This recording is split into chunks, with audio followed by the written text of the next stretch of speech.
नमस्ते प्रदीप भाई, क्या हाल चाल। कैसे हैं आप? बस बढ़िया। कैसा चल रहा है? भगवान की दया से सब ठीक चल रहा है। तो क्या क्या कर रहे हो आजकल? मैं तो इस वक्त एक शो कर रहा हूँ, जनता का मुकदमा, इलेक्शंस कर रहा हूँ जन की हाँ। बात के ज़रिए। हाँ। बस यही दोनों चीज़ें चल रही हैं। तो कैसा लग रहा है रिपब्लिक से अपना शुरू करके? खैर अपना तो पहले से ही था, लेकिन पार्टनरशिप तो चेंज हुई है थोड़ी।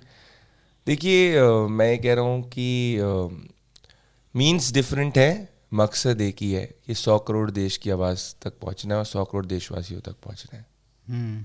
मकसद क्या है अल्टीमेटली? एक तो ठीक है, आपने बताया ऑडियंस का, लेकिन overall ideology, pursuit of ideology क्या है?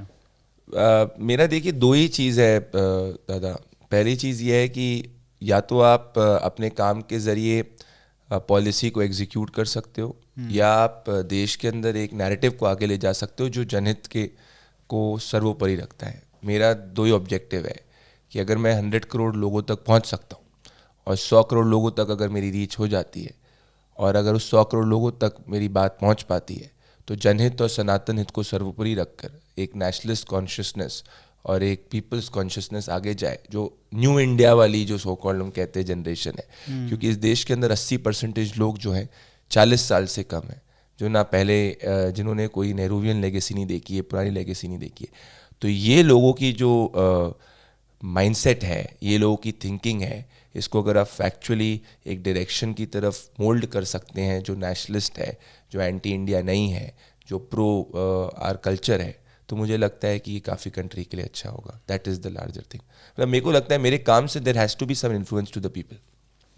वैसे इतना घूमते हो, मतलब पूरे देश में कितने इलेक्शन होते हैं? इलेक्शन हम्म। एक माध्यम है जहाँ से लोगों से बात करने का मौका मिलता है। तो कुछ ऐसा पता चलता है जो आपको पहले नहीं पता था, कि लोगों के बारे में पता चला कि ये लोग भी ऐसे भी सोचते हैं हमारे देश के, तो आपकी भी मतलब सोच समझ है वो बड़ी है। बहुत मेरे हिसाब से। देखिए, राजनीति तो सेकेंडरी है हम्म। मेरे लिए। अगर आप देश में घूमते हो, आप भी जब इतनी स्टोरीज के लिए ट्रैवल करते हो, जब आप एक प्री जज्ड माइंडसेट से हटा के अगर लोगों के साथ सिर्फ सीखने के पॉइंट ऑफ व्यू से इंटरेक्ट करते हैं, तो मुझे लगता है काफ़ी ज़्यादा सीखने को मिलता है। अगर आप अपनी हिस्ट्री देखोगे, हम्म। तो जितने भी बड़े बड़े फिलोसोफर्स आए हैं, जिनने चीज़ें लिखी है, वो हमेशा हिंदुस्तान को उन्होंने एक्सपीरियंस किया है। हमारे और वेस्ट में यही डिफरेंस रहा है कि India has taught more experiential knowledge. India के अंदर काफ़ी ज़्यादा रही है। बाहर बाहर से भी जो इतने फिलोसफर्स, सेंट्स, ये सब आए थे, और हमारे भी जो सेंट्स ने जो विजडम आगे बढ़ाया, it is more experiential driven. तो मैंने ये देखा है कि हमारे देश की जो थॉट प्रोसेस है, कॉन्शियसनेस है, उसको ये दिल्ली मुंबई के अंदर जो बैठा हुआ क्राउड है, जो एक कॉफ़ी हाउस से दूसरे कॉफ़ी हाउस में जाता है, वो बड़ा बी लिटिल करता है और समझ नहीं पाता है। पर जब आप जनता से इंटरेक्ट करते हैं, I have seen that are people are more wiser. And जिस हिसाब से वो भले पॉलिटिकल चॉइसेस, सोशल चॉइसेस करते हैं, उसके पीछे हमेशा एक लॉजिक और रैशनल या इमोशन जुड़ा हुआ है। तो जैसे फॉर एग्जांपल देखिए, politics as I said, for me secondary. मेरी जितनी भी लर्निंग है, it is all been more observational driven and more from people. I have in fact de learn myself. मेरी background engineering, public policy, theatre का है। But मेरी जो अभी तक की पिछले 5 सालों के अंदर मैं लगभग 400 से ज़्यादा लोकसभा घूमा हूँ, अलग अलग प्रदेशों में जाता हूँ। मैं हमेशा कॉन्शियसली इंश्योर करता हूँ, सभी भी शो कर रहा हूँ, तो मैंने अपनी टीम्स डिफरेंट इलेक्शन स्टेट में डिप्लॉय की। पर every Friday, late Friday night से सैटरडे संडे आई ट्रैवल। एक जो चीज़ ये है कि लोग जो है वेलफेयरिज्म, अगर लोग को चाहिए कि भाई कोई भी उनका पब्लिक रिप्रेजेंटेटिव हो, वो उनके लिए उनकी डे टू डे ज़रूरत जो है, डे टू डे बेसिक जो उनकी सुविधाएं हैं, वो टेकन केयर होनी चाहिए। अभी भी इस देश के अंदर लोग हैं जिससे हम लोग के लिए बड़ी ख़राब चीज़ है कि 70 साल ऑफ आज़ादी के बाद भी पानी, बेसिक पानी, टैप वाटर घरों तक पहुंचना, शौचालय, these are things still people matter. So for a large crowd it is not aspiration, it is ensuring कि basic standard of living maintain हो। जो वो करता है वो उनके साथ में रहते हैं। अब लोग कहते हैं free politics, free politics. Now this is a very elitist concept. For that crowd it is a benefit which is being given. जैसे मान लो फ्री राशन यूपी के अंदर दिए जा रहे हैं, अब वो व्यक्ति अपने इनकम स्टैंडर्ड से उसको अफोर्ड नहीं कर सकता, तो उसको उसके लिए वो सहूलियत है। दैट इज वॉट आई सी। सो एक तो welfarism is something which is common, I have scene across geographies. which at least for the lower income strata of the society which binds. For middle class, what is an income tax rebate? अगर आप देखो बड़े बड़े TV channels के अंदर social media platform बोलते हैं भाई इनकम टैक्स छूट दी जाए. अब this also is in a way benefit only ना, the class is asking. Whereas वही lower strata of the society मांग कर रहा है कि भाई मेरे पास इतना नहीं है तो एटलीस्ट मुझे साफ पीने का पानी मिले, मेरे को खाने का सही खाना मिले. So these are again thing you can't belittle it by saying कि it is just freebies for example, या low price पे electricity होना. So that is number one. Number two is that now I've seen a larger change in the consciousness of country कि भाई कोई भी perceived अगर public representative किसी भी field में anti India होगा, they'll not get the larger public support. And तीसरी, Hindus of India have become more conscious about their culture, about their religion, and they have become very explicit about it. So secularism पहले क्या होता था दादा मेरे हिसाब से कि you give special privileges to one religion, whether Muslim religion, any minority religion, and you know that the majority exists. Now the majority wants कि equal treatment should happen, boss. That is the whole thing. अभी गुरुग्राम के अंदर आप भी हरियाणा से आते हो, the whole rationale of कि public spaces में नमाज है तो हनुमान चालीसा नहीं, which I also raised first on my show, was कि भाई equality के अंदर दोनों बराबर होना चाहिए. So we are more moving towards that direction is what I feel. लेकिन ये कॉन्शियसनेस आपको लगता है कि अभी आई है कुछ साल में? कुछ पहले भी आपको देख, क्योंकि वो इलेक्शन रिजल्ट से जब आता है तो एक क्रेडिट मिलता है या तो पॉलिटिशियन को कि भाई मोदी आ गया तो लोग जागृत हो रहे हैं, लेकिन एक दूसरा उसको इंटरप्रेट करने का है कि जागृत हैं इसलिए शायद मोदी आया है इतने. देखिए ये मेरे हिसाब से बहुत सालों के समाज के अंदर जो परिवर्तन आया है उससे हुआ है. Modi did not just happen as a coincident और a splash of a second. There was a larger vacuum which was created. If you see before that era the entire narrative was, अगर आप देखोगे कि आई वाज शॉक, मतलब पर ये narrative media के अंदर चलते कि मीडिया ऐसे मोल्ड होती है जिस हिसाब से पॉलिटिक्स इंडिया की मोल्ड होती है. आप ये मतलब that is what is the reality which is there. So समाज के अंदर पहले क्या चलता था कि भाई संतों पे भी एफआईआर होती थी, हिंदू टेरर जैसे नैरेटिव भी चलते थे, लोग इतने कॉन्शियसनेस अपने उसके बारे में नहीं थे, रिलीजन के बारे में. पॉलिटिक्स के अंदर भी ये था कि भाई चलो हिंदू वोट तो डिवाइडेड है, हमको कंसोलिडेट माइनॉरिटी वोट को करना है. मैं आपको उदाहरण देता हूँ, मेरठ जैसी जगह थी जहाँ पे सिर्फ मुस्लिम वोट डिसाइड करता था कौन जीतेगा कौन हारेगा. अब 3.5 लाख मुस्लिम वोट होने के बावजूद पार्लियामेंट्री कॉन्स्टिट्यूंसी में ये डिसाइड होता है कि हिंदू वोट कंसोलिडेट कौन करेगा उस पर मैटर होगा. तो ये 14 did not happen as a coincidence. There was a vacuum which was there. The massive anger was with respect to कि यार एक तो जो हिंदू समाज था उसको लगा यार we have been taken for granted. तो वो पहली चीज़ थी जो सालों से सोशल इंजीनियरिंग हुई, संघ ने काम किया, अलग अलग इंस्टीट्यूशंस ने काम किया.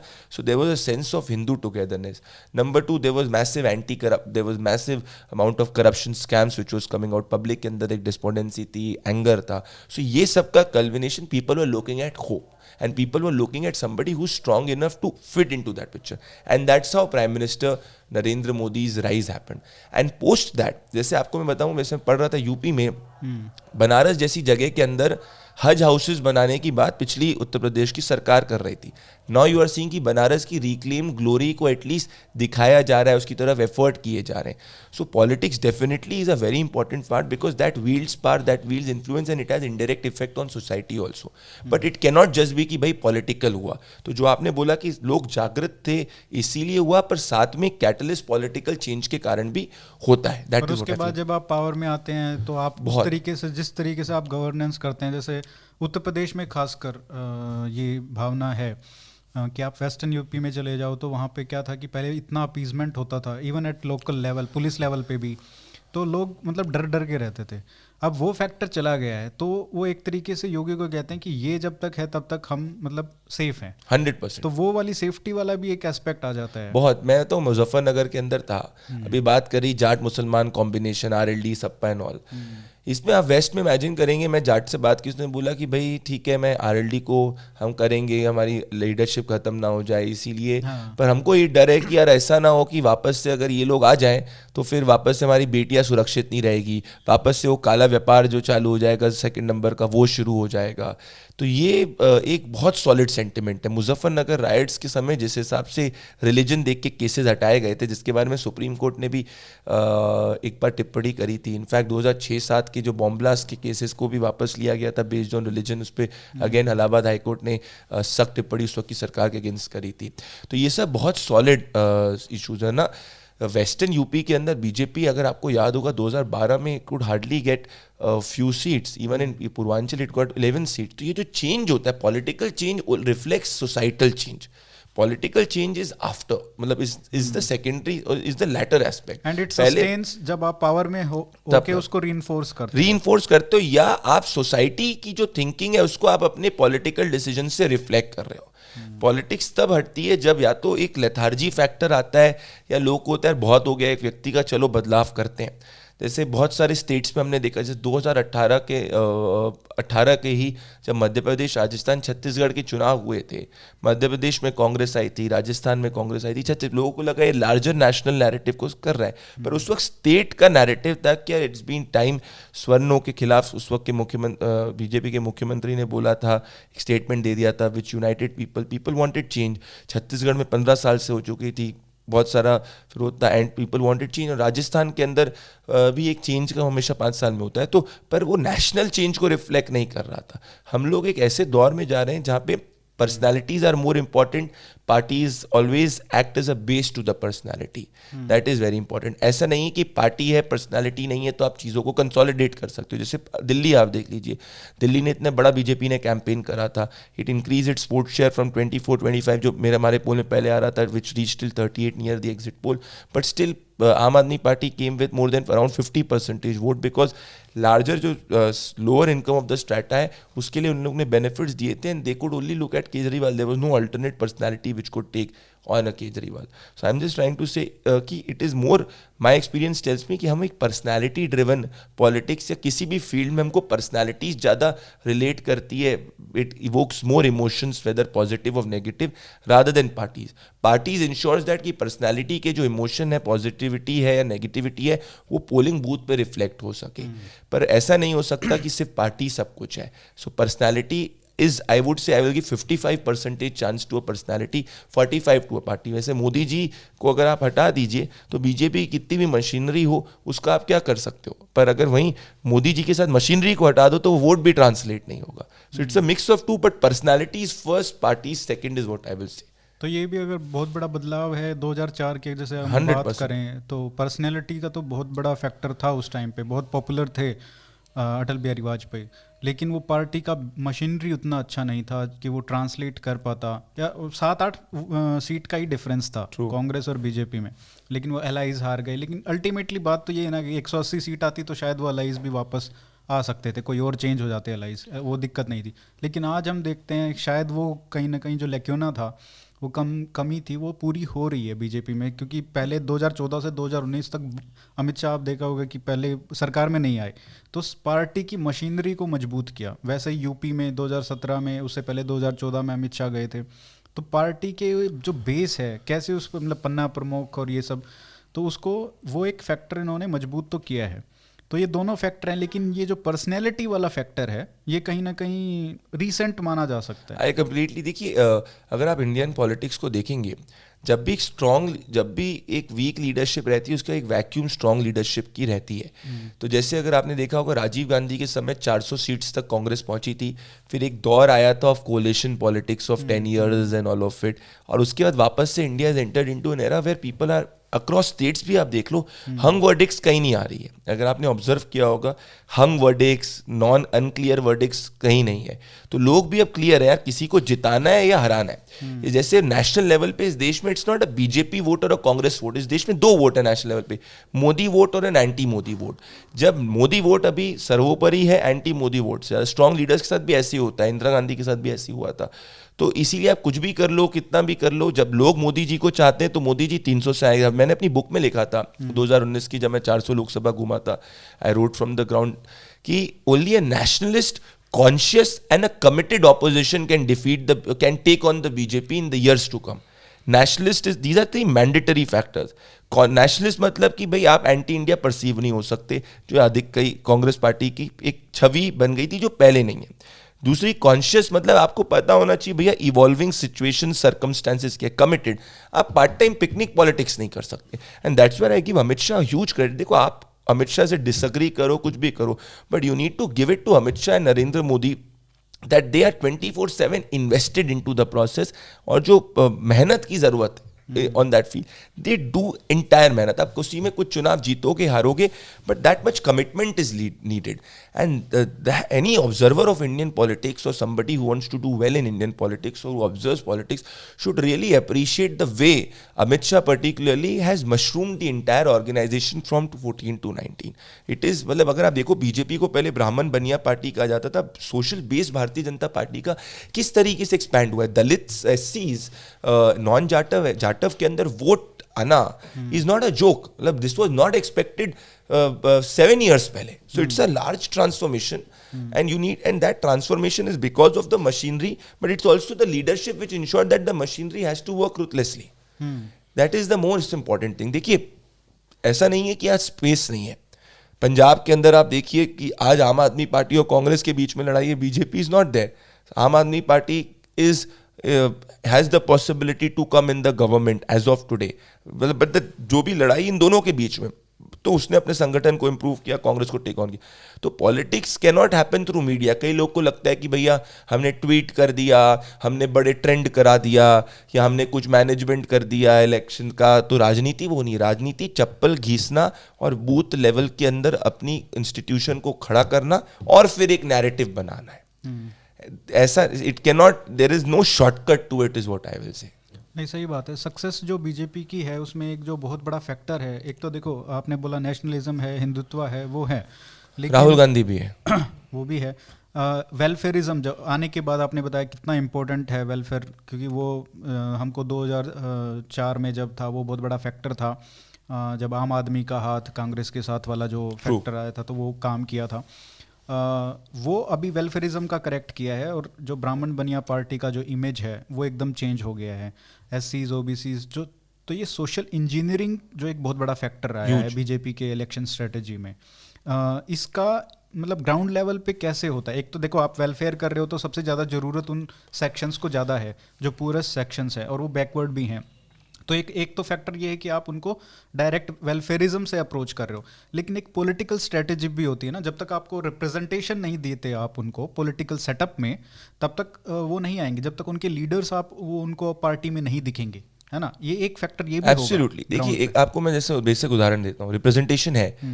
जैसे अभी जैसे कांग्रेस पार्टी ने एक नारा शुरू किया है, लड़की हूँ लड़ सकती हूँ, और उन्होंने बोला कि हम महिलाओं को स्ट्रांग रिप्रेजेंटेशन देंगे। बट ग्राउंड के अंदर कांग्रेस को कोई सीरियसली उत्तर प्रदेश के अंदर ले ही नहीं रहा है, क्योंकि या तो कोई व्यक्ति योगी आदित्यनाथ और नरेंद्र मोदी के साथ में, या कोई व्यक्ति उसके अपोजिशन में, जो अपोजिशन में, उसमें अपोजिशन में डोमिनेंट प्लेयर अखिलेश यादव को देख रहा है, तो वोट उधर कंसोलिडेट हो रहा है। सो डिस्पाइट रिप्रेजेंटेशन देना, despite the entire narrative around women, largely women at this moment are moving more towards the Bharatiya Janata Party, because in the last 4.5 years महिलाओं को फोकस करते हुए स्कीम्स थी, भाई आवास की स्कीम हो गई, शौचालय की स्कीम हो गई, राशन की स्कीम हो गई, उसके राशन के लॉ एंड ऑर्डर हो गया, ये चारों के अंदर महिला, सिलेंडर का हो गया, अब दाम बढ़ गया, अब दाम कम कर दिया। तो जो भी महिला को आपने कॉम्पिटिटिवली फॉर सम टाइम दिया है, तो मैं कहना चाह रहा हूँ इलेक्शंस के दौरान पार्टीज क्या अनाउंस करती है नहीं करती है, उसका रोल बहुत बड़ा नहीं होता है।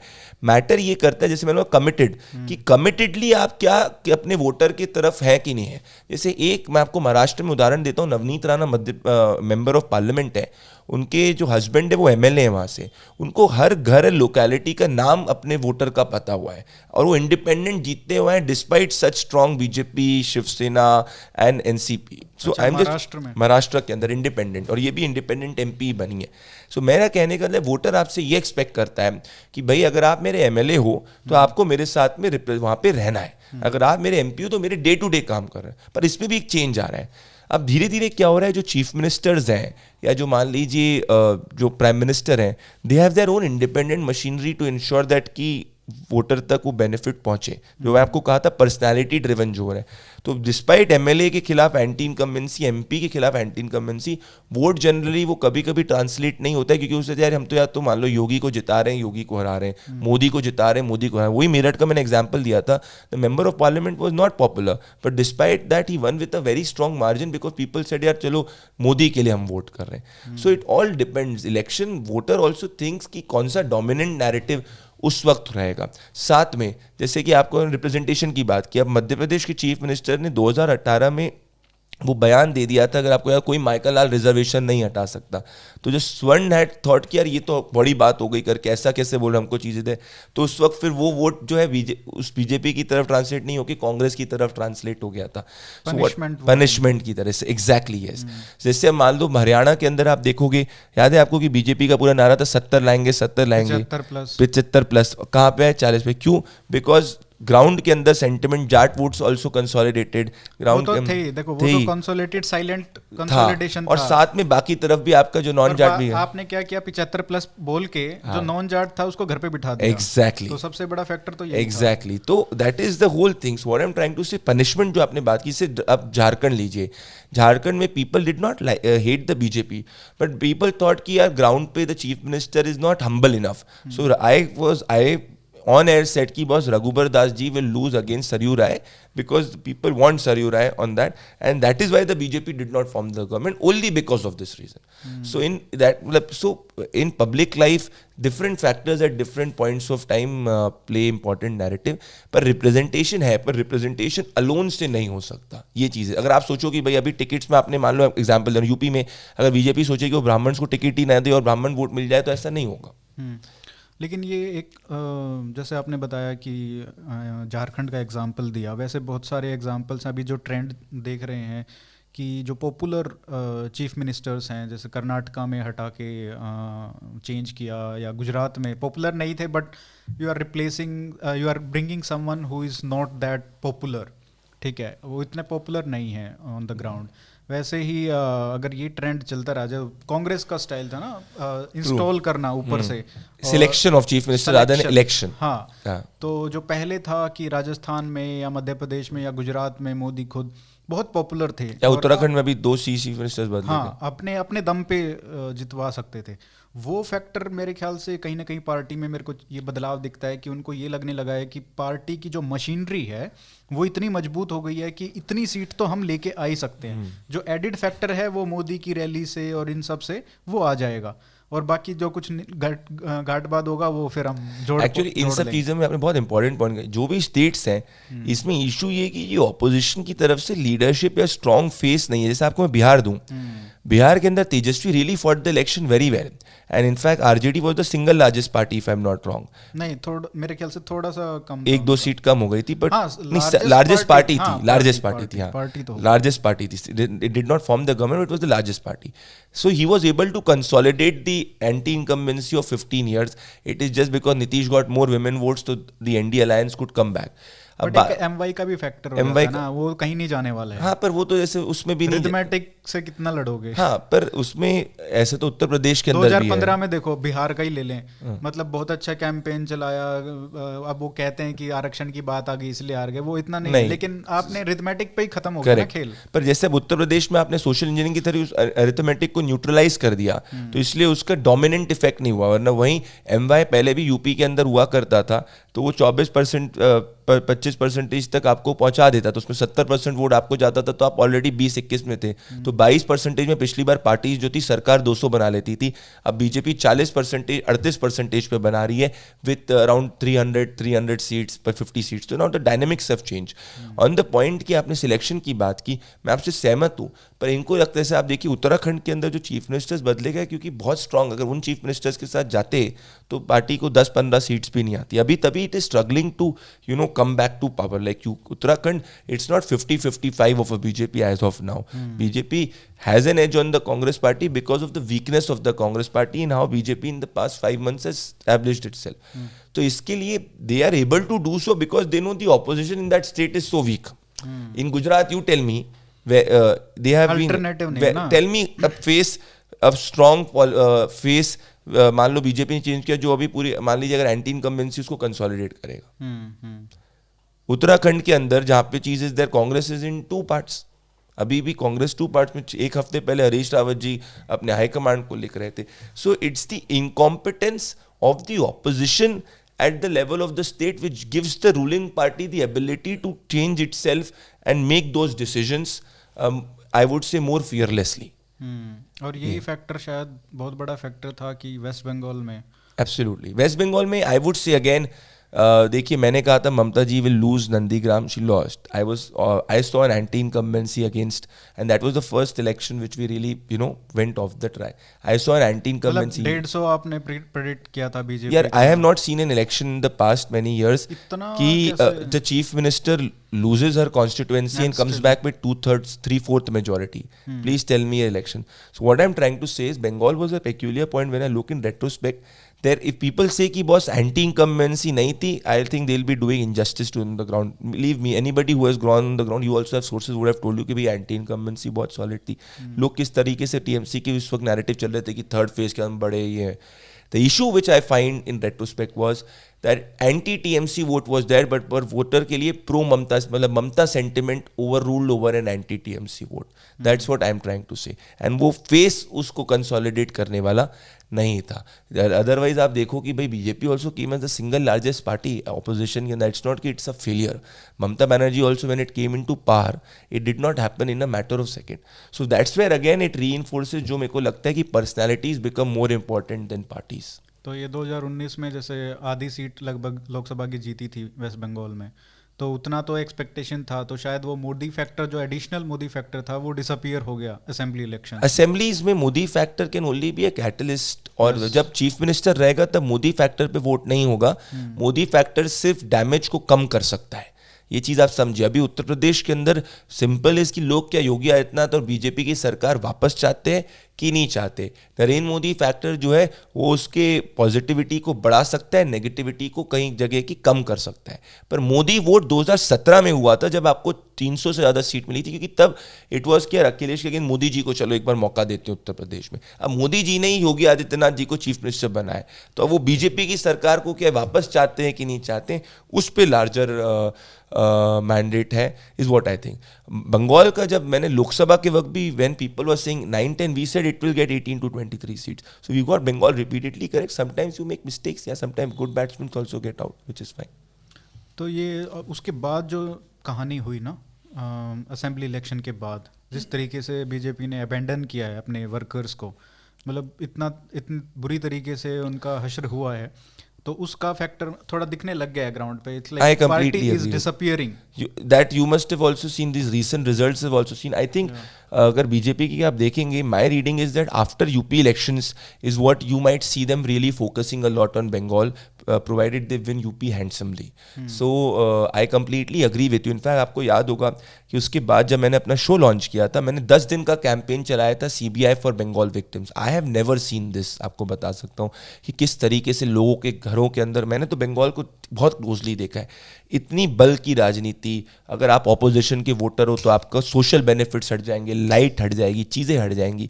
ये बहुत सॉलिडली, मतलब ये बहुत, इट्स कॉल्ड सोशल एक्सक्लूजन. मतलब अगर आप, if you are not with the party then you will be socially excluded. This we have not seen in the Hindi heartland state across the thing. And even in Uttar Pradesh, अगर आप BJP के voter हो या नहीं हो, doesn't matter, you will get the benefits if you are eligible for the benefit.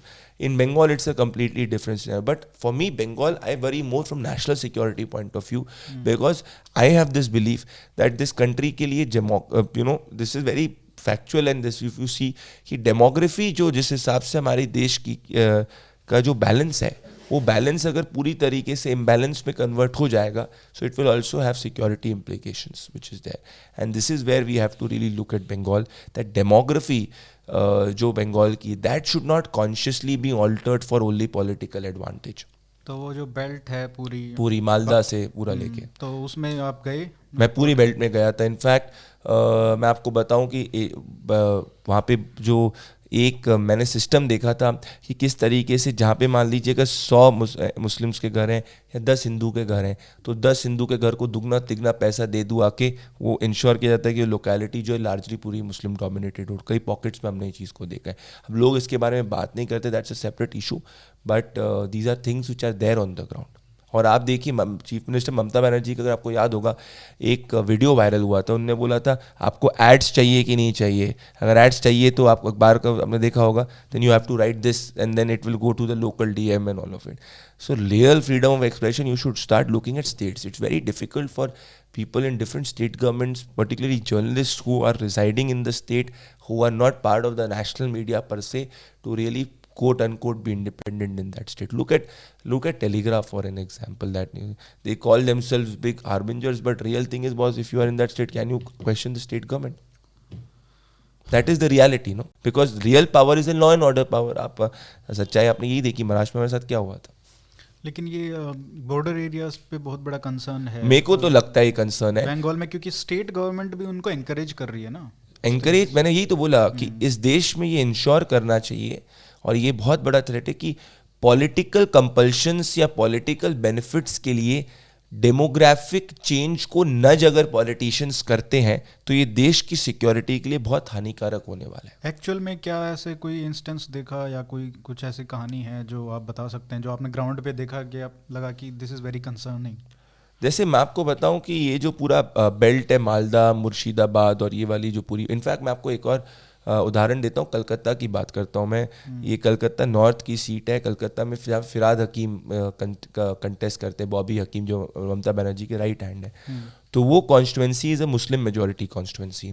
तो वहाँ पे जब आप जाएंगे तो आप देखेंगे कि मैं गया और वहाँ पे मारवाड़ी, गुजराती और ये सब थोड़ा छोटा सा हिंदू पॉकेट्स हैं। तो मैं गया तो मैंने देखा रात के 11 बजे तक मैसिव लाइट्स है, मतलब रोड पे it's like a carnival thing, big band बनाया हुआ है, लाइटें पूरी हैं, सब कुछ है, टॉयलेट तक को सजाया गया है पूरी रोड में। It's a full Muslim majority area. और थोड़ी सी जब आप लेफ्ट में गली में आप जाओगे तो आप देखोगे कि यार लाइटें पूरी बंद हो गई, रोड ऊपर खाबड़ है और वहाँ पे हिंदूज रह रहे हैं। तो वो मारवाड़ी, गुजराती, वो वोट बच्चा 15-20% है, मैटर नहीं करता है, तो वहाँ पे हिंदुओं की कोई बात नहीं करता है। तो मेरे को लगता है एक और चीज़ मैं आपसे, you should think in this country, see we look at majority minority definitions in a larger national context. But what if suppose in a constituency or an area, if the majority of the country is minority, मान लो Hindus majority में और Hindus minority में 10% या 15% है, असम के अंदर कई constituency, और वहाँ पे मान लीजिए जैसे अगर हिंदूज के साथ सोशल एक्सक्लूजन हो रहा है, हिंदूज के साथ इकोनॉमिक एक्सक्लूजन हो रहा है, तो क्या वहाँ पे माइनॉरिटी की जो लार्जर डेफिनेशन है वो एज इट इज इम्पोज की जा सकती है? ये इसकी थॉट प्रोसेस हमारे कंट्री में होना चाहिए, is what I feel personally. So if in places Hindus are in minority and minority I say 10%, 15%, so can you say that by they should not get the benefits of a minority at that place? अभी treatment बहुत अलग है ना, जब बहुत अलग minority में होता है और जब मुस्लिम देखिए इस देश के अंदर जितना मुसलमान सुरक्षित है, आप कहीं पे भी अक्रॉस देख लीजिए, मुझे नहीं लगता कुछ चीज़ें, जितना मैं ग्राउंड पे करता सुरक्षित है। इशू ये था कि पिछले 50 से 70 साल की राजनीति में हमने एक गलत हैबिट बना दी कि भाई special treatment and appeasement is what we defined as equality. Special treatment and appeasement is not equality. B.R. Ambedkar को इनको पढ़ना चाहिए। इन लोग ने हर चीज़ सिलेक्टिवली, जो लेफ्टिस्ट हिस्टोरियंस हो गए, ये जो बात की जो पॉलिटी हो गई फॉर पॉलिटिकल कंपल्शन, हमने बहुत गलत कर दिया। नाउ हम लोग ट्रू स्पिरिट ऑफ आर्टिकल 14 के अंदर जा रहे हैं, विच इज़ कि भाई आप इक्वालिटी होनी चाहिए, आप हिंदू हो मुस्लिम हो, इक्वालिटी ऑफ रिलीजन होना चाहिए। गुरुग्राम के अंदर यार पब्लिक स्पेस में तुम नमाज पढ़ोगे तो फिर पब्लिक स्पेस में पूछूंगा हनुमान चालीसा क्यों नहीं होनी चाहिए? You know, that's the basic thing. If azan can be loudly, then all other thing also should be loudly. You have to arrive at a situation, because religion ultimately is a matter of personal faith. So if you are giving one community or one religion the ability or special privileges, what about others is what I'm saying. नहीं, political discourse में तो थोड़ा बदलाव आ रहा है, लेकिन policies में हम आज भी देखते हैं कि बहुत चेंज होने की जरूरत है। हाँ, बहुत चेंज होने की जरूरत है। तो जब हम इक्वालिटी की बात करते हैं, लोग कहते हैं कम्युनल रियल था अपीजमेंट, इक्वालिटी कैसे कम्युनल हो सकती? वही है ना, जो इक्वल ट्रीटमेंट, जब लोगों को प्रेफरेंशियल ट्रीटमेंट मिल जाता है तो वो इक्वल ट्रीटमेंट भी इनइक्वालिटी लगती है। Exactly, preferential treatment is not equality after a point of time. मेरे हिसाब से हमको ये भी एक डिबेट करनी चाहिए। जैसे मान लीजिए 3 का इंडिया के मान लीजिए रिजर्वेशन की बात करें, I am not against reservation, but there is a thought which should there should be a discourse which should happen कि मान लीजिए आपको रिजर्वेशन मिला, अब रिजर्वेशन से आप आईपीएस ऑफिसर बन गए, आईएएस ऑफिसर बन गए, आपके बेटे आईपीएस आईएएस ऑफिसर बन गए, आपकी second generation IAS, third generation IPS IAS officer बन गई, तो फिर what's the logic of the fourth generation also getting reservation in that context, because social upliftment हो चुका है, इकोनॉमिक अपलिफ्टमेंट हो चुका है. How do we make the entire exercise more mobile, more flexible, so that the real needy who are socially economically excluded get it? नहीं, वही है ना, ये पॉवर्टी एलिविएशन वो वाली स्कीम नहीं है, it's just about representation. Exactly. अब वो अमीरों को, उस तबके के अमीरों को मिले या गरीबों को, उनको Yes. कोई फर्क नहीं पड़ता Yes. है. It's just about representation of a special class. Yes. वो मतलब ये नहीं है कि पॉवर्टी एलिवेशन स्कीम है. But these are things which should happen, these are things. मेरे अब हिसाब आप देखो नीट पीजी का जो इशू था, उसमें क्या है कि अगर आप एक डॉक्टर बन चुके हो, एमबीबीएस डॉक्टर, उसमें आप ओबीसी हो मान लीजिए, अब आप 8 लाख कौन नहीं कमाएगा? ट्रू. कोई ऐसा है जो मतलब एमबीबीएस है और वो 8 लाख नहीं कमा रहा है साल में? मैं तो नहीं जानता है, और वो भी फैमिली इनकम. हम पर्सनल इनकम की बात नहीं करें. और उसके बाद आप नीट जो यूजी है आपका, उसका अपर पीजी में, सॉरी, अपर जाने के लिए, एमडी के लिए आप उसको क्लासिफाई करो, जोक है ना? Absolutely yes, I completely agree with you. तो मैं यही कह रहा हूँ, देखिए सब पार्टी हम लोग ने पार्टी की बात करी और पार्टी के अंदर पॉलिटिशियंस ने इंडस्ट्री कर दी. अब जिन पॉलिटिशियंस ने पार्टी की बात करी उनकी पर्सनल वेल्थ उठा के देख लीजिए, उनकी स्टैंडर्ड ऑफ लिविंग उठा के देख लीजिए. तो मेरे हिसाब से पार्टी की बात ज़्यादा हुई, काम कम हुआ है. रियल इस देश के अंदर इक्वलाइजेशन तभी हो सकता है इकोनॉमिक, जब लोगों की इकोनॉमिक वेलबींग बढ़े. इस देश के जितने ज़्यादा लोग अमीर होंगे, देश उतना ज़्यादा बढ़ेगा. दिक्कत थी कि हमने अमीरों को लुक डाउन हमेशा किया. आप बॉलीवुड की पिक्चरें उठा के देख लिए, बड़े जिस व्यक्ति के पास पैसा था उसको बड़ा वो दिखाया गया, पुराने डायलॉग उठाए. ये बहुत गलत हुआ है देश के साथ. अरे भैया, कोई भी व्यक्ति, कोई भी, अल्टीमेटली आदमी की इकोनॉमिक स्टेटस अपलिफ्ट होना चाहिए. अमेरिका आज आगे क्यों बढ़ रहा है, चाइना क्यों बढ़ रहा है? क्योंकि उसके ज़्यादा लोग ज़्यादा अमीर हैं. तो हमें भी अमीरी को लुक डाउन नहीं करना चाहिए, इज व्हाट आई फील. जितने ज़्यादा लोग देश के अमीर होंगे, पैसे कमाने की अपॉर्चुनिटी मिलेगी, उतना ज़्यादा देश के अंदर ही वेल्थ आएगी, देश ही ऊपर बढ़ेगा. हाँ, वो तो है. ये पहले से कैरिकेचर होते थे ना True. कि उसमें बनिया को दिखा दिया कि हाँ. वो सबको नोच खा रहा है, और ये सब नैरेटिव्स चलते थे सोशलिस्ट एरा. अरे यार, कन्हैया कुमार जैसे लोग जो भगवान जाने किस नाम पे सोशल इंजीनियरिंग करते हैं, जो उनको आप पॉलिटिक्स हटा दो, प्रोफेशन एक नौकरी ना कमा पाए, इनको आप बना देते हो हीरो पीरो, जिनको कुछ बोलना वही घिसे पिटे 50 साल पुराने नैरेटिव, घिसी पिटी बातें जिसका कोई अस्तित्व नहीं है. क्या भला कर सकते हैं बताओ? कन्हैया कुमार ने 10 युवाओं का क्या भला किया? जैसे मैं आज 50 युवाओं को नौकरी दे रहा हूँ, आप अपने बलबूते पे मेहनत कर रहे हो. भाई, इस देश की राजनीति में ऐसे लोगों की जरूरत है जो प्रोफेशनली, जैसे जो कॉम्पिटेंट है. आप समझ रहे? कोई किसी भी चीज बातें आपने खुद अपनी जिंदगी से कुछ नहीं कर पाया और चले हो देश को दिशा देने के लिए, ऐसी मुझे दिक्कत होती है. आप समझ रहे? राजनीति में तो ऐसे ही लोग आते हैं ना. ये चेंज हो रहा है. अब आप देखो, ये चेंज हो रहा है और होना चाहिए. देखिए, जो जहाँ जैसे सोसाइटी बदलेगी, इसे राजनीति भी बदलेगी, तभी जाके इनको इतना उछलने के बाद 50 साल पुराना नैरेटिव आप चलाने की कोशिश कर रहे हो. Why is Congress party not able to get votes? Despite, because 40 years back narrative you are trying to superimpose in India of 2022. That is the reality. No, that's what I am trying to say. आप अडानी अंबानी चिल्लाते रहते हो, राजस्थान के अंदर ही आप उन्हीं businesses को contract मिल जाता है. So then you need to understand that. हाथी के दांत खाने के. और एक और चीज मैं आपको बताऊं, देखिए इंडिया में ना अब पहले पूरा विलेज नैरेटिव था, अब धीरे धीरे Tier 2 टाउन्स आ रहे हैं. तो जो इनकम लेवल्स लोग, ये पॉलिटिशियंस कई जो स्टडी नहीं कर पा रहे कि इस देश के, either I'm not talking about the Mumbai and the Delhis, I am talking about the Indores, the Gorakhpurs, the Banarases and all. These are aspirational towns. मैं आपको उदाहरण देता हूँ. मैं गोरखपुर में अभी गया था, अभी 2-3 दिन में पूर्वांचल में था. तो मैं जब दिल्ली के एक रेस्टोरेंट में, मान लीजिए 2 लोग के खाने में अगर ठीक ठाक रेस्टोरेंट है, 1200 का आपका बिल आ जाता है. I went to Gorakhpur restaurant, can you imagine? It was completely packed and the bill was around the same thing and people were paying. So aspirations in towns में बढ़ रही है. तो जब छोटे टाउन्स के अंदर एस्पिरेशंस बढ़ रही, तो नैरेटिव भी एस्पिरेशनल धीरे धीरे बढ़ते जाएगा. इसीलिए सोशलिस्ट नैरेटिव सर्वाइव नहीं कर रहा है, क्योंकि that in fact I remember Arun Jaitley talking about this 4-3 years back कि 2030 तक इंडिया का जो नैरेटिव है वो सिर्फ विलेजेस डिटरमाइन नहीं करेंगे, ये सबर्बन टाउन्स के अंदर जो नैरेटिव होगा वो डिटरमाइन करेगा. एंड दैट इज ये फर्क तो हम देखते ही हैं. अर्बनाइज्ड जो स्टेट्स हैं उनमें एक जो पॉलिटिकल नैरेटिव है वो बहुत अलग है. ट्रू. रादर देन कि आप अगर रूरल स्टेट्स को देखें. ट्रू.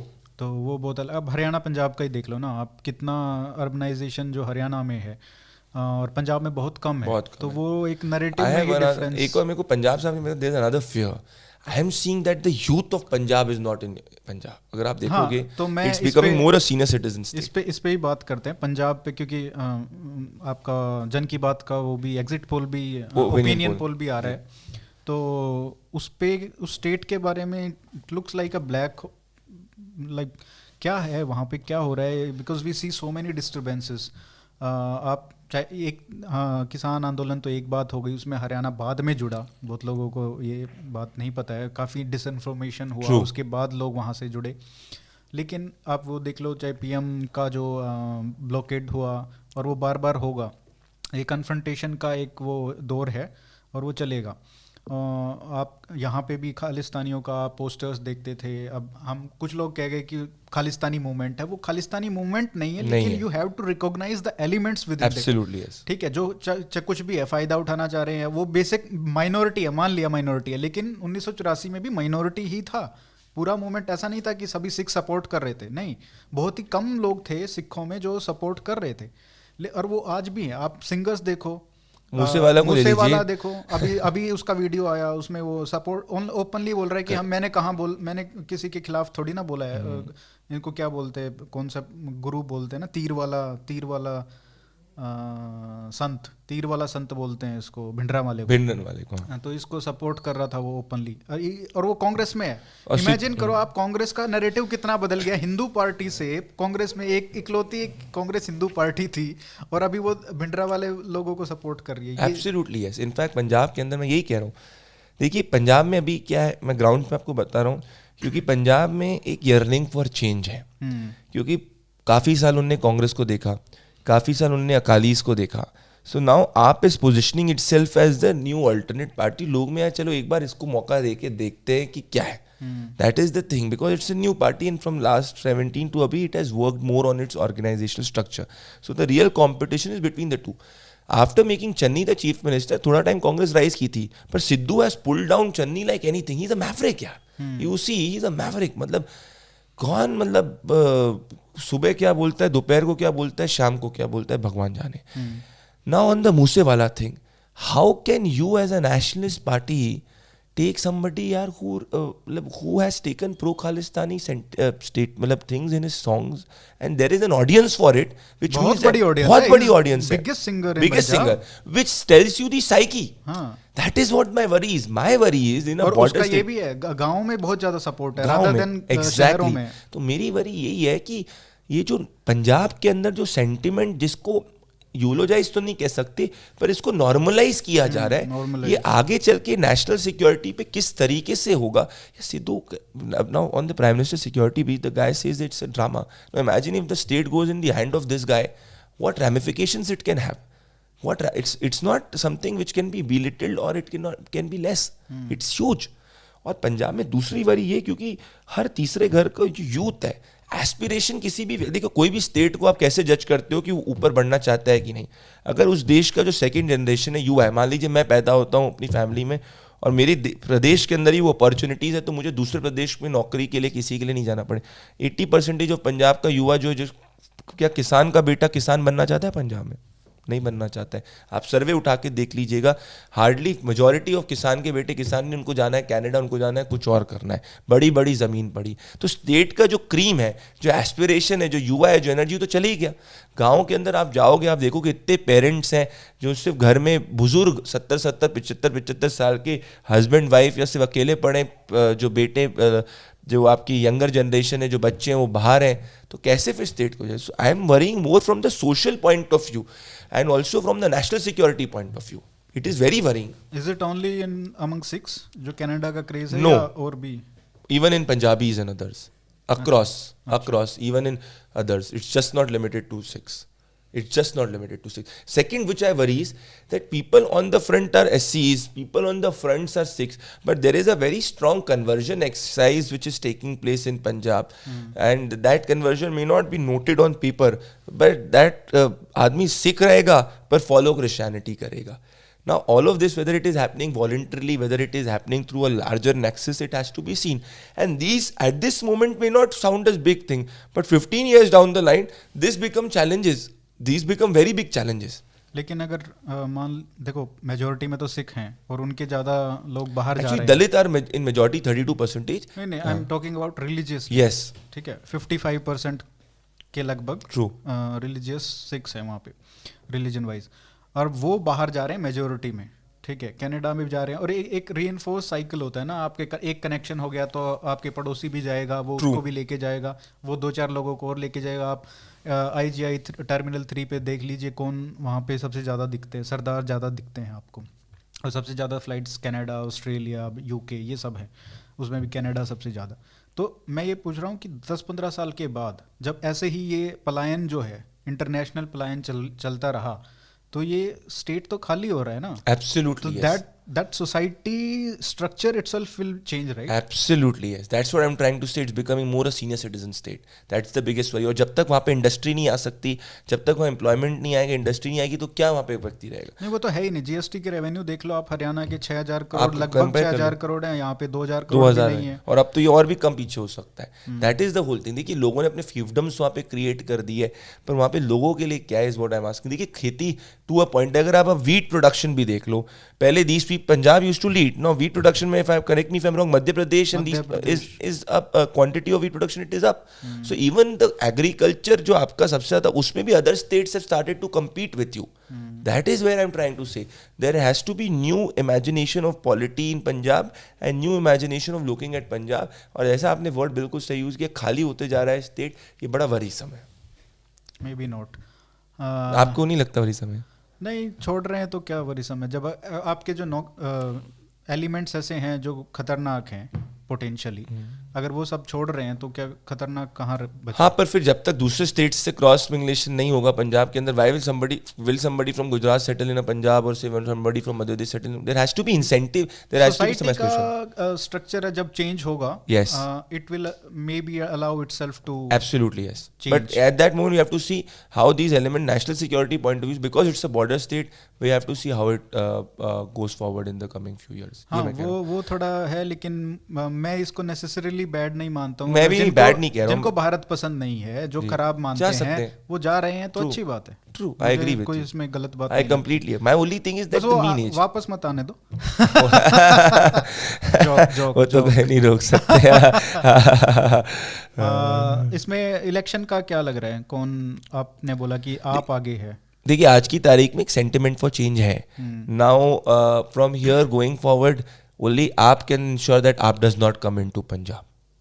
अच्छा, Sentiment. पिछली बार भी यही हुआ था. हाँ, in Uttar Pradesh there is a sentiment for getting Yogi Adityanath back.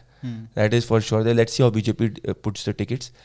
बात करूं मैं उत्तराखंड के अंदर, एक पे बात करते हैं. पहले पंजाब में आपका जो राइज हुआ है, एक तो एंटी इनकम्बेंसी है, भाई सबको ट्राई कर लिया, ये ठीक है, लेकिन कांग्रेस का रीज़न क्या था? एक तो ये है कि हटाने का कैप्टन को, एक तो ये था कि भाई उतना पॉपुलर नहीं है वो. It is a fact. That's the honest fact. That's a honest fact. लेकिन उन्होंने सिद्धू को, जो एक्चुअली में बहुत पॉपुलर है ऑन द ग्राउंड, ठीक है, ये मानना पड़ेगा आपको भी पता चल गया होगा, लेकिन उसको नहीं बनाया, चन्नी को बना दिया. तो ये आपस में लड़ रहे हैं, तो वो भी अपना भी नुकसान कर रहे हैं ना. अगर शायद सिद्धू को बना देते तो शायद कुछ हो सकता था. See, I'll tell you honestly, जब चन्नी को बनाया था ना, उसके बाद 10-15 दिन कांग्रेस राइज हुई थी, पर सिद्धू ने उसको पुल डाउन कर लिया था. इनका लॉजिक, पॉलिटिकल लॉजिक ये था कि Dalit chief minister we have given to Punjab and we have a Sikh as the party president. This together combination makes more than 50% of the populace. ये दोनों साथ वो एंटी इनकम्बेंसी का करेगा, ये हिंदू वोट भी लेके आएगा और दलित वोट. तो ये दैट्स द थिंग. पर ये सिद्धू, मतलब I am telling you, Sidhu for me politics cannot, you cannot succeed long time in politics if you are very whimsical and you do not have patience. That is the issue I see with Navjot Singh Sidhu. So Channi was a good choice. If you ask me, post that, it was a good experiment. And for 15 days, it really rose also. फिर Sidhu only started to pull down Channi and made him look like he's a lame duck chief minister. But अगर कोई जितवा सकता है तो वो सिद्धू ही जितवा सकता है, क्योंकि एंटी इनकम्बेंसी भी बहुत है. अब इतना वोटर जो है ना, उसको पुल करने अब मेरे को नहीं लगता कि सिद्धू के, देखिए अब ना सिद्धू को, क्योंकि Sidhu First, Sidhu's opposition to Captain Amrinder Singh was genuine. that is genuine, but it was an opposition which people did not take कि भैया बहुत अलग वाला चीज़ है, ऐसा मैसिव नहीं. See, Captain, I give him full credit कि एक border state के अंदर he ensured that the anti-national elements could not take over. But because of his less activity on the ground, the truth is that they changed the chief minister. But now Sidhu opposing Channi, people thought कि यार ये तो मतलब सबको ही oppose कर रहा है. आप समझ रहे हो मेरी बात? तो उसमें उसका जो ग्राफ सिद्धू का आप देखना पिछले 2 महीने के अंदर सच में कम डाउन हो गया. तो अब जो सिद्धू की एबिलिटी टू पुल 2 महीने पहले थी वो अभी नहीं है. So that is number 1. As I said, from here going forward only AAP can ensure that AAP does not come in Punjab.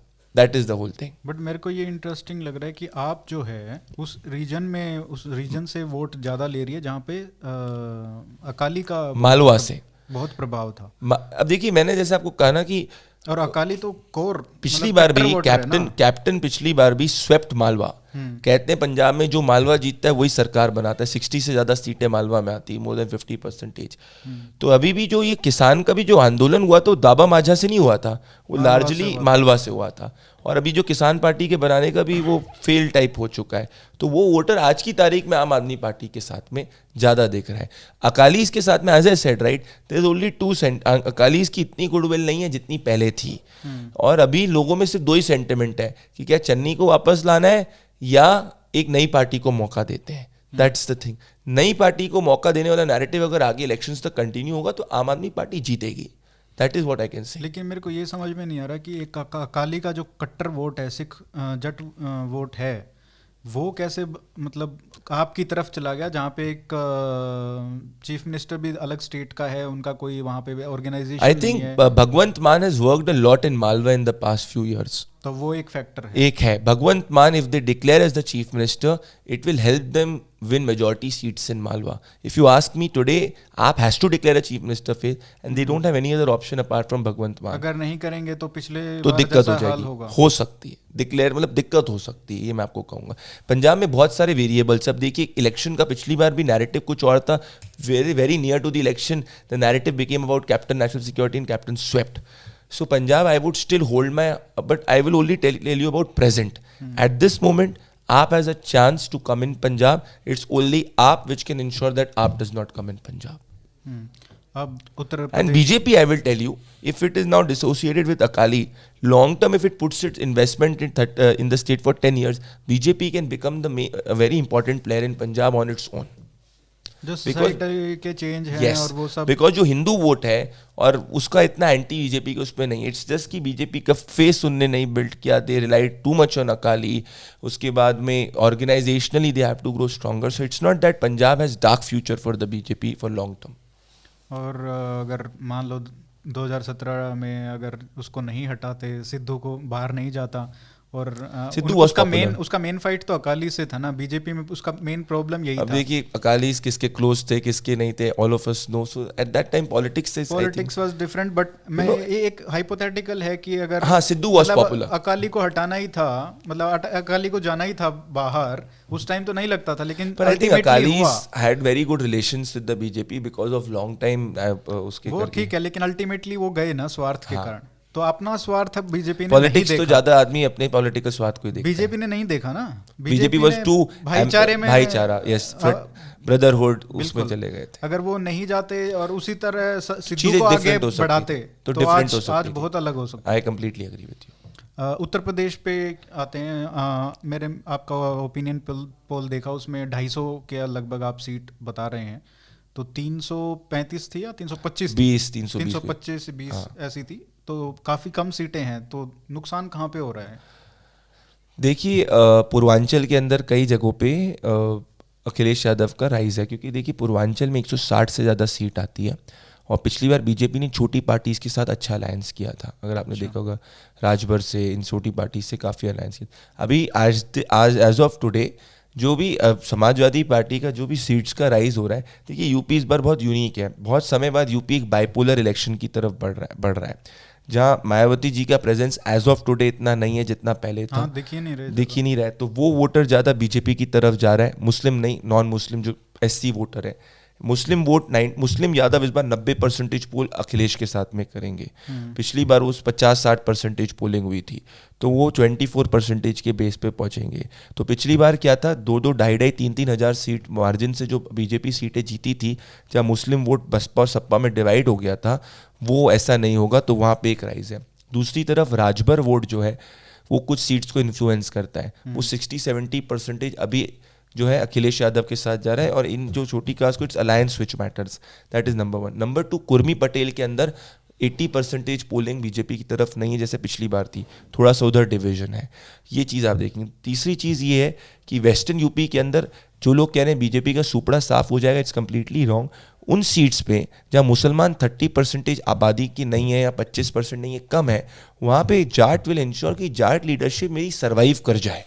क्योंकि अगर यहाँ से भी जाट आरएलडी खत्म हो गई, मान लीजिए आरएलडी 0, 0, 1, 2, 1 पे आ गई, तो फिर जाट्स का अस्तित्व हरियाणा की पॉलिटिक्स से हट चुका है, कम हो चुका है, इधर से भी चले जाएगा। तो इट्स नॉट कि they are anti BJP, but they want to ensure कि भाई मेरी लीडरशिप थोड़ी बची रहे। वो फैक्टर सही बात है। जब भी बात करते हैं वेस्टर्न यूपी में लोगों से, तो वो ये रहता है कि हमारी पार्टी एक है, ये जाटों की, ये रहनी चाहिए। लेकिन अगर ऐसा लगा कि बीजेपी हार रही है तो वो बीजेपी की तरफ ही जाएंगे। क्योंकि वो कभी भी मुजफ्फरनगर यादवों के साथ में जाने का तो मुश्किल है, एंड जाट मुसलमान गठबंधन से तभी क्या हो रहा है, रैलीज अगर आप देखेंगे वेस्टर्न यूपी में, मुस्लिम्स बड़ी टोपी पहन के, दाढ़ी उस तरीके से नहीं आ रहे, नॉर्मल एस किसान आ रहे हैं, सो दैट वो एंटेगनिस्टिक फीलिंग वो मुजफ्फरनगर वाली राइज ना हो। दूसरी चीज़ ये बड़ा इंटरेस्टिंग होगा कि दलित एससीज जो हैं वेस्ट में बहुत ज़्यादा मायावती की तरफ पिछली बार गए थे, तो अगर जाट एक तरफा मान लीजिए आरएलडी की तरफ जाता है, जो आज की तारीख में नहीं जा रहा है, तो क्या SC vote counter port BJP की तरफ करते हैं, क्योंकि एससीज में मायावती को they are not looking at a larger option, that's why Mayawati's vote is coming down,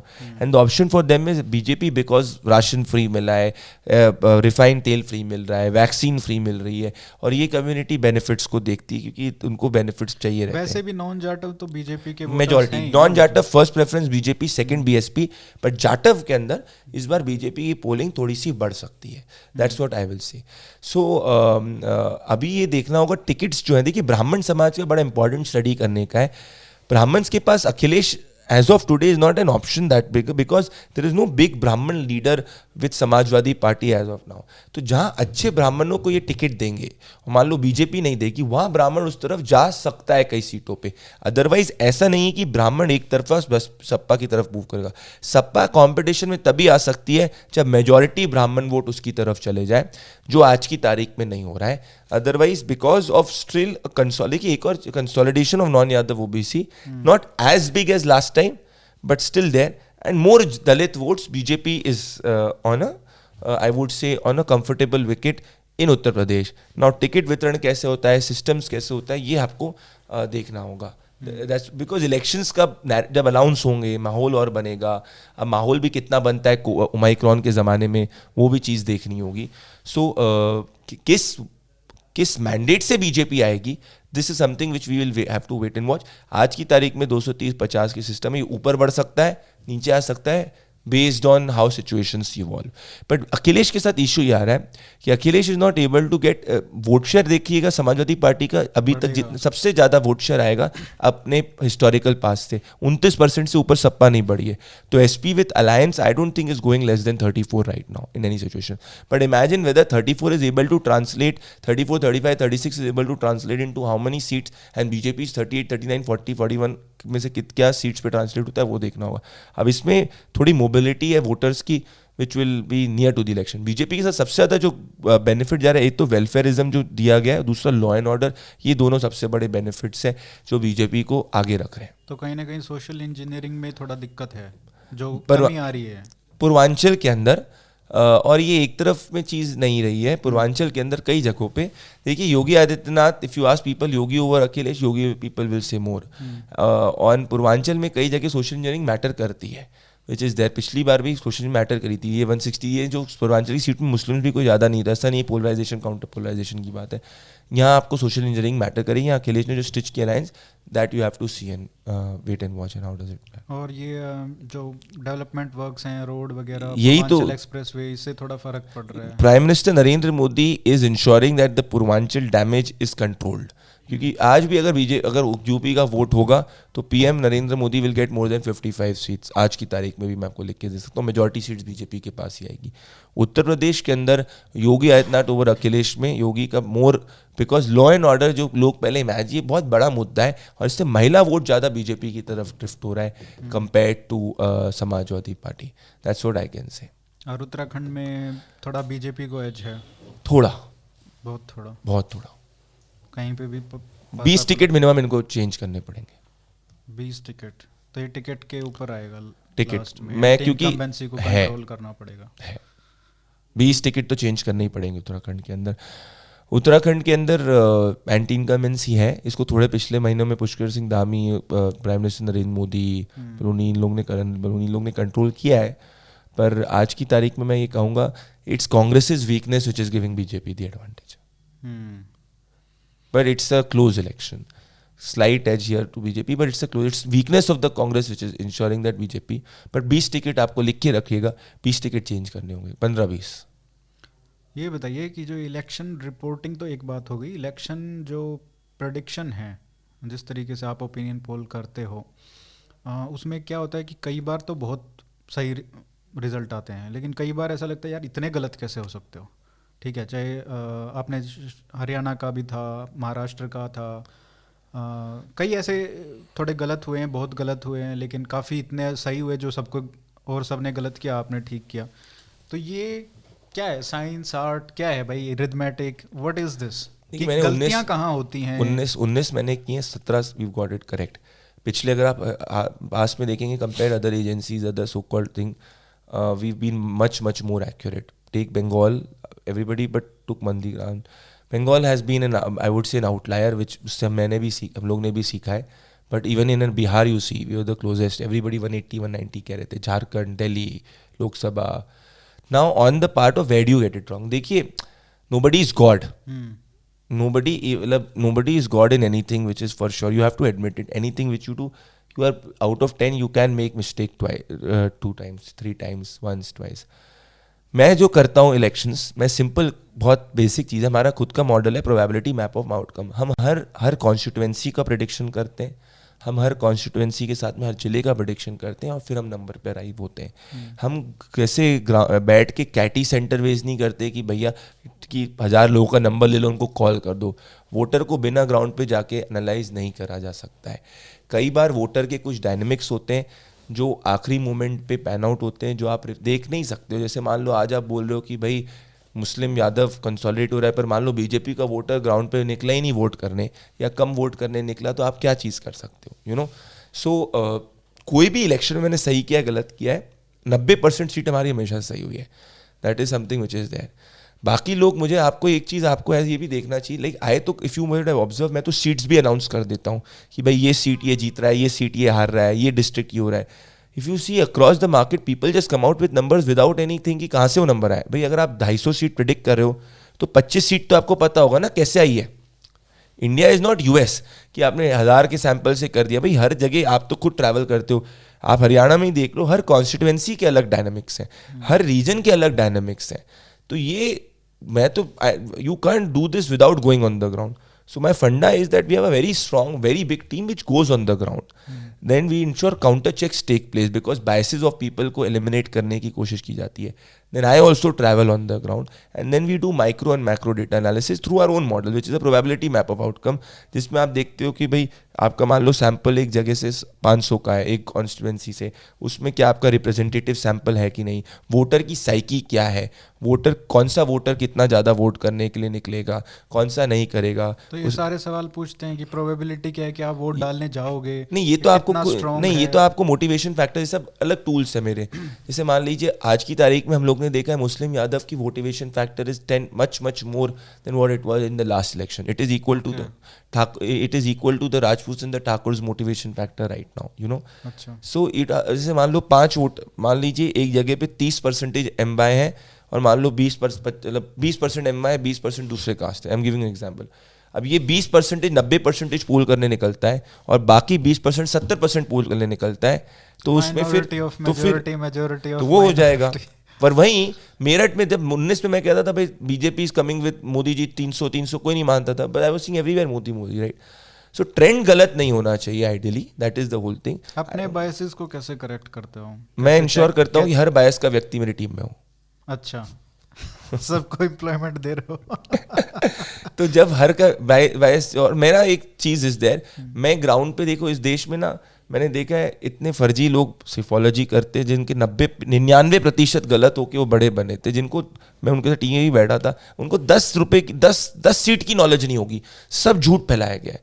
भाई एक नेता अगर इतनी मेहनत करता है लोगों के वोट लेने के लिए, अलग अलग जगह जाता है, how can you as a psephologist और अ स्ट्रैटेजिस्ट और anybody sit in a room and say everything is happen? अगर इलेक्शन से एक डेटा रूम में ही बैठ के सिर्फ हुआ होता जिसमें ग्राउंड पे लोगों को नहीं भेजना होता, तो फिर मैं और आप भी इस रूम में बैठ जाते, कहीं जाते नहीं। भाई एक वोटर की साइकी होती है, सेंटिमेंट होता है, इलेक्शंस वेरिएबल्स पे होता है, इलेक्शन सिर्फ और सिर्फ कॉन्स्टेंट्स पे हमेशा नहीं होता है। दैट्स व्हाट आई विल से। अब मैं कह रहा हूँ कि भाई Yogi Adityanath is coming back for example, अब की scale of victory something which you have to see near the election. या मान लो चीजें पूरी बदल जाए, कल को मान लो ब्राह्मण सोचे हम वोट ही नहीं डालेंगे, तो फिर आप क्या बोलो? तो ऐसे ट्विटर पे बैठ के और सिर्फ घर पे बैठ के एनालाइज, तुक्केबाजी तो नहीं है ना ये चीज। तभी तो मैं कह रहा हूं, मैं अगर 100 में से मैं ऑन एयर सीट्स अनाउंस करता हूं, it should be the duty of people who say that they know the election to at least tell how, कैसे। अगर आपसे मैं पूछूं कि भाई आप एक जगह पे गए हो, अगर आपको उसमें से बताओगे ना कि आप मान लो आप कहाँ रहते हो, हरियाणा के अंदर कहाँ रहते हो, कौन से जिले में? झज्जर। अब आपको अंडरस्टैंडिंग होगी कि झज्जर के अंदर भाई ये सीट कौन निकाल सकता है, कौन हट सकता है, डेटा के हिसाब से पता होगा। अब मैं अगर हरियाणा की पूरी बात कर रहा हूँ तो मुझे पता तो होना चाहिए यार कि अगर मैं कुछ 20 सीट तो बता सकूं व्यूअर को कि कौन जीत रहा है कौन हार रहा है करके। That is what I can से। So sometimes the biggest challenge is to eliminate the bias, and the biggest challenge is to ensure that people are reading the psyche of the voter correctly and see it till the end. That is what I would say. और cast का भी factor होता है ना, representative आपको ये देना है, अगर 500 का सैंपल ले रहे हो तो वो कास्ट रिप्रेजेंटेटिव। अब जैसे मैं अब उसमें वी इंश्योर थ्रू टूल्स कि भाई एक कॉन्स्टिट्यूंसी में जा रहे हो तो आप कौन से एरियाज को, लोकेशंस को पिकअप करो। कुछ बूथ्स होते हैं जिससे हमेशा एक ही पार्टी जीतती है, उधर से आप सैंपल उठाओगे, उससे कम सैंपल उठाओगे जिससे कि चेक करने के लिए कि भाई अपनी स्ट्रॉन्ग एरिया में स्ट्रॉन्ग है कि नहीं। तो ये मान लो जो एरियाज हमेशा डिसाइड करते हैं उधर कौन जीत रहा है कौन हार रहा है, क्योंकि स्विंग कुछ 2 तरीके के एरिया होते हैं, एक स्विंग एरिया होते हैं और एक आपके एरियाज होते हैं जहाँ पे डिसाइडेड होता है कि भाई इस पार्टी को इधर वोट मिलेगा, इस पार्टी को अभी तक मिलता आ रहा है, तो उधर आपको ज़्यादा समय नहीं बिताना होता है, स्विंग एरियाज पे आपको ज़्यादा करना होता है। So that is what I can. If you can get the psyche of the voter correct with both quantitative and qualitative output, you can get the trend correct. Is what I feel. और मुझे लगता है कहीं ना कहीं election reporting में ना prediction से ज़्यादा आपको अगर ये पता चल जाए कि इश्यूज क्या हैं और उस पर कितना स्ट्रांगली लोग फील कर रहे हैं।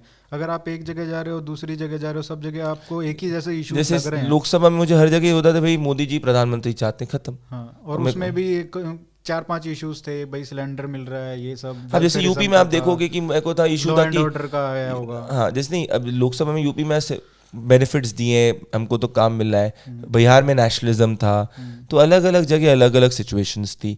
तो मेरी टीम बोली थी सर क्या, मैंने बोला बिल्कुल भाई हर तरफ मोदी, तो you should take it towards the upward side of the range. So that call is what I take. जैसे त्रिपुरा मुझे याद है कि मैं पूरे टाइम 1.5 महीने रहा था, मैंने बोला यार बीजेपी इज कमिंग बैक। मेरे को बीजेपी वाले नहीं विश्वास करते थे कहीं कि बीजेपी इज कमिंग बैक। इस देश में दिक्कत, अगर इस सेक्युलर सो कॉल्ड मीडिया के अंदर दिक्कत ये है कि अगर आप गलती से कह दो कि मतलब डंके की चोट पे कहते हो कि भैया सैफरन पार्टी जीत रही है, तो 10 बार आपको लोग क्वेश्चन करेंगे, सैफरन वाले क्वेश्चन करेंगे यार कैसे हो सकता है, समझ रहे हो आप? नहीं, त्रिपुरा का तो थोड़ा यूनिक था क्योंकि उनको खुद ही 40 साल शायद 30 तो मैं चिल्ला के भैया मैंने कहा था, मेरी पूरी क्रेडिबिलिटी ऑन द लाइन थी। तो एक सिफोलॉजिस्ट के लिए ज़्यादा, क्योंकि जब आप देखो यार इंटरनल आप करोगे तो कोई फर्क नहीं पड़ता, क्योंकि इंटरनल जब आप करते हो चीज़ें गलत होती, पार्टी बैठती, चीज़ देखती क्या होता है।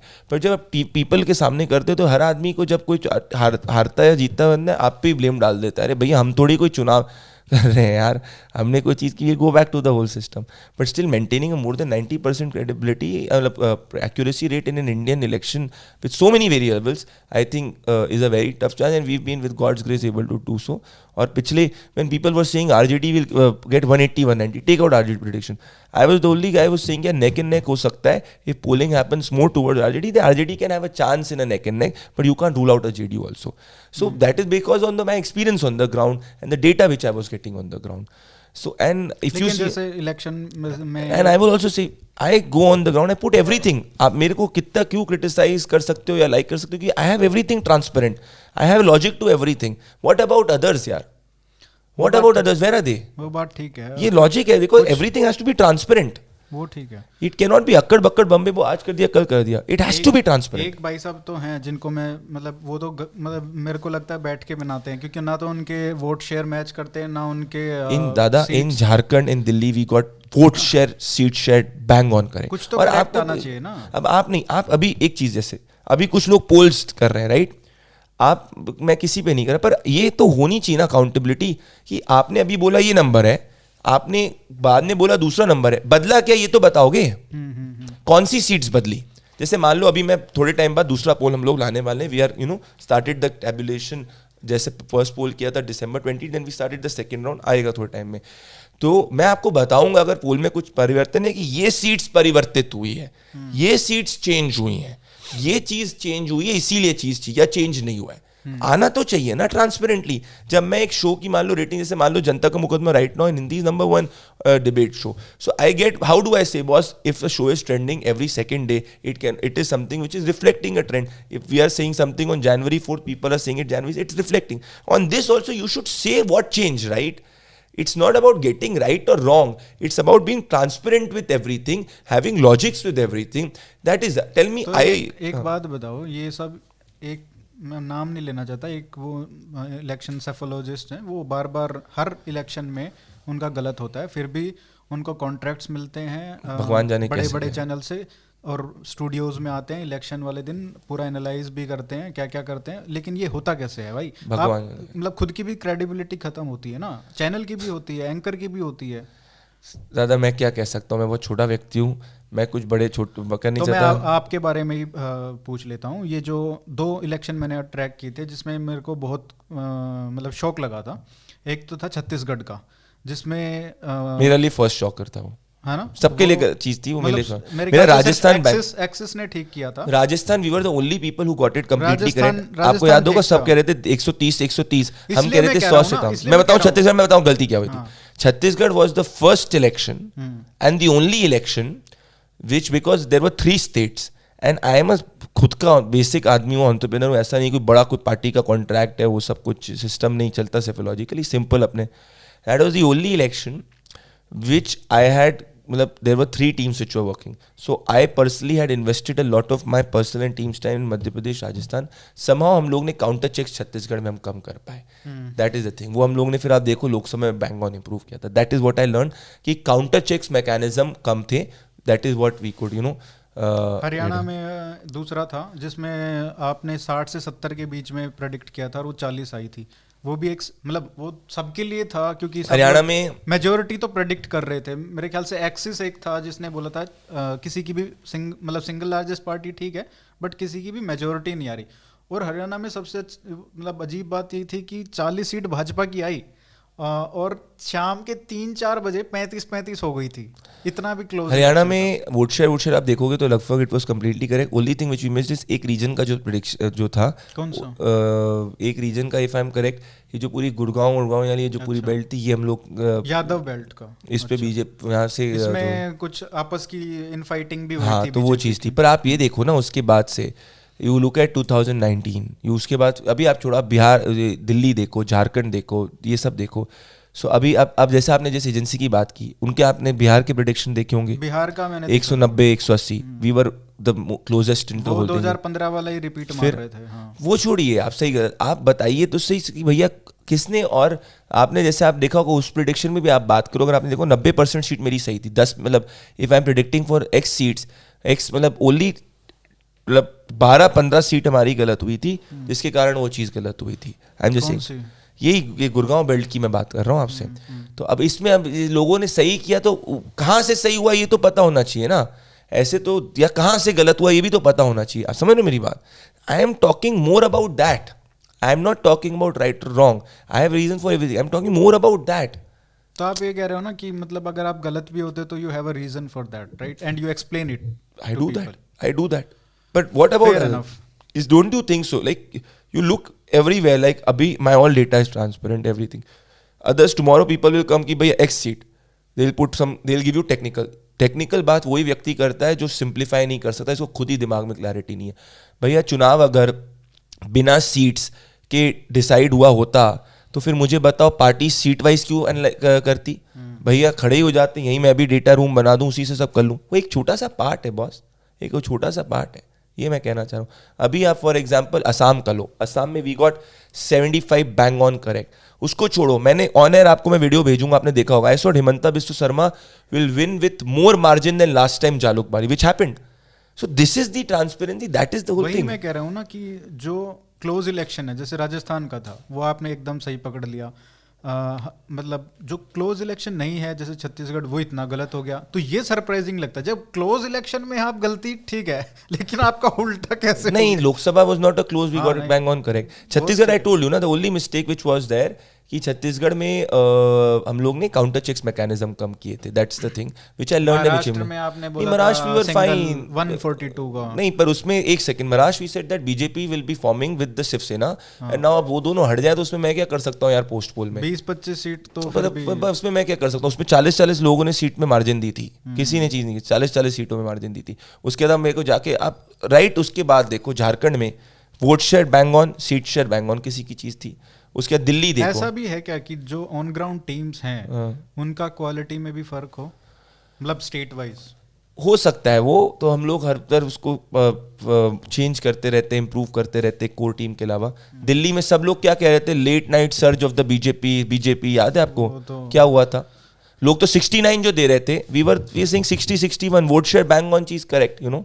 दिल्ली में इसका कुछ असर हुआ था नेगेटिव बीजेपी का, ये शाहीन बाग वाला? नहीं, वोट शेयर बढ़ा था बीजेपी को 38% वोट शेयर. अब कांग्रेस ही खत्म हो गई तो उसमें क्या कर सकते, कांग्रेस वो did not move towards that ना. तो वही 2015-14 वाला. हाँ, वोट 50% वोट शेयर आया था 4-5 करके, तो बीजेपी का वोट शेयर बढ़ गया पर वो सीट्स में ट्रांसलेट नहीं हो पाया. That's what I am trying to. तो अगर आप फैक्चुअली देखेंगे ना दादा, तो on factually in terms of quantity हम लोग के 90% प्लस इलेक्शंस, अगर आप रीसेंट पास भी देख लीजिए, on fact basis very humbly we have been, मतलब you know on the trend wise. मेरा इतना ही है कि देखो, but I am saying we are not gods, even in which is there, nobody is god, even the worst best batsmen also get out. So that's what I am trying to say. वही है transparency वाली बात. Transparency and also data wise we are today, if you look at and ask people why do people, अच्छा एक चीज बताइए, why do people, यार जन की बात प्रदीप भंडारी क्यों बोल रहा है? बिकॉज दे नो कि यार बस 10 में से 9 बार तो सही होता ही है ना. आप भी स्टोरी जब करोगे तो कई में 10 में आपकी एक स्टोरी बहुत हिट होगी, एक कभी नहीं हिट हो पाएगी. वही ना, हम फिर एनालाइज करते हैं कि भाई कहाँ पे क्या. पर मैं अपने काम से तो सच्चाई रख रहा हूँ. बिल्कुल. अरे भाई ऐसे तो कोई बीजेपी नेता लोग, ये कम से कम आपने बताया ना कि भाई देखो यहाँ हमेशा बताता हूँ, यहाँ पे मिस हो गया, यहाँ पे मिस हो गया हमेशा. आप जो लोग हर इलेक्शन में गलत होते हैं. अरे जिस एजेंसी की आपने बात करी वो तो कुछ भी चीज, आप मैं कह रहा हूँ मेरे साथ बैठिए, आप बैठिए, आप मेरे से कोई भी इलेक्शन पूछेंगे, मैं आपको सीट्स बताऊंगा, मेरे सामने चीजें है. आप बताओ छत्तीसगढ़ में जब चीज गई, I publicly apologize, nobody in this country ever apologize publicly कि भैया चीज गई, नेता तक नहीं अपोलोजाइज. उसके बाद क्या हुआ, I came back very strongly in Lok Sabha elections. March में मैंने चीज कही बोली थी. ओपिनियन पोल्स में कहना is not easy. Opinion polls के अंदर वी सेड कि boss it is coming back with the full majority with massive thing. या सीट्स तक कह रहा हूं कि आपके लिए वो एक चीज जो है ना, स्किन इन द गेम ज्यादा है, बहुत क्योंकि ज्यादा. You are an outsider. Yes, जो लोग एस्टैब्लिश्ड प्लेयर हैं, जिनके अपने नेटवर्क कनेक्शंस हैं लटियंस में, और इस देश में एक चीज और है, वो बार-बार गलत होके भी बिजनेस में इस देश में लोगों को दिक्कत युवाओं से होती है जो अपनी काबिलियत के हिसाब से मेहनत करते हैं और सच्चाई होती है. उनके बारे में ना झूठ बस करके कॉन्स्पिरेसी करने की कोशिश की जाती है, पर हमेशा काबिलियत और मेहनत जीतती है. That is the only thing. अभी आपका उसका क्या चल रहा है, स्टेटस क्या है? महाराष्ट्र पुलिस ने आपके ऊपर काफी उसमें कोर्ट ने वर्डिक्ट सुना दिए. The court has given a very just and fair verdict and the honourable court, काटने पड़ते हैं. नहीं, honourable court has stated it. वो भी मैंने लॉ ऑफ द लैंड को पूरा वैल्यू करा था, सब कुछ चीज करी थी. कितने आपका फोन वोन भी नहीं दिया था? अभी भी नहीं है मेरे पास. अभी भी नहीं दिया है? अभी वो बोल दिया है देने के लिए, वो प्रोसीजर चल रहा है, देखेंगे. कितने 2 साल हो गए? 1 साल से ज्यादा हो गए. ओमाइक्रॉन जैसे and all of those things are also there, but ये चीज इज देयर कि 18 समन्स थे। केस कितने थे? 9-10 केस थे क्या? नहीं, 3 केस 3 थे। केस थे। हाँ, एक तो बॉलीवुड ने करा था, जो हम जीत गए, बॉलीवुड ने किया था। उसके बाद फिर एक दूसरा था कुछ भी, वो एक कोई राइवल नेटवर्क ने झूठा केस कर दिया था, वो सही हो गया। तो आदित्य सब झूठी चीज़ें यार, मैं तो सरकार का भी था क्या? अरे मेरे को क्या चीज़ इस देर, आदमी ऑनेस्ट से करे, एक उनमें करके करा था। तो अल्टीमेटली मैं यही कहना चाह रहा हूँ कि अल्टीमेटली ट्रुथ जीतता है, it's just the process which is tiring. अभी इससे पहले वो बात कर रहे थे राहुल गांधी के बारे में, तो आप बता रहे थे कुछ। देखिए मैं आपको क्या कहूँ, मैं आपको ज़मीन से बताता हूँ अभी कि क्या, मैं अभी थोड़े टाइम था, ये तमकुमिया राज करके कॉन्स्टिट्यूंसी है, कुशीनगर के अंदर आती है, I might be pronouncing it wrong, जहाँ से अजय लल्लू जी कांग्रेस के पार्टी प्रेसिडेंट है, वो लड़ते हैं। वो उनकी स्थिति, उनकी खुद की पार्टी कॉन्स्टिट्यूंसी, उनका नेबर से हम जाके मिले तो वो कह रहे थे यार हम गारंटी नहीं है वोट डालेंगे।